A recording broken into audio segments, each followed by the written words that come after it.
கள்ளக்குறிச்சி விஷச்சாராயத்தால் பாதிக்கப்பட்டு புதுச்சேரி ஜிப்மரில் சிகிச்சை பெற்று வரும் நோயாளிகளுக்கு வெளியிலிருந்து மருந்துகள் வாங்கச் சொல்வதாக உறவினர்கள் கதறும் வீடியோ வெளியாகியுள்ளது. கள்ளக்குறிச்சி விஷச்சாராயத்தால் பாதிக்கப்பட்ட 17 பேர் புதுச்சேரி ஜிப்மர் மருத்துவமனையில் சிகிச்சை பெற்று வருகின்றனர். இதில் 10 பேர் ஆபத்தான நிலையில் தீவிர பிரிவில் சிகிச்சை பெற்று வருகின்றனர்.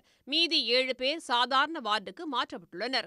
ஆனால் சிகிச்சைக்கு தேவையான அத்தனை மருந்துகளும் ஜிப்மரில் இல்லாததால் சில மருந்துகளை வெளியில் வாங்கி வர பரிந்துரை செய்வதாக கூறப்படுகிறது.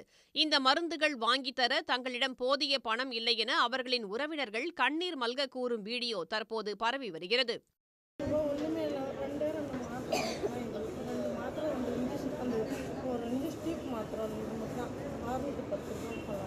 அப்படியே கொடுத்துருவாங்க. 1200 ஒரு டீப்பு ஒரு இதுக்கு 1220 ரூபா ஒரு பில்லு.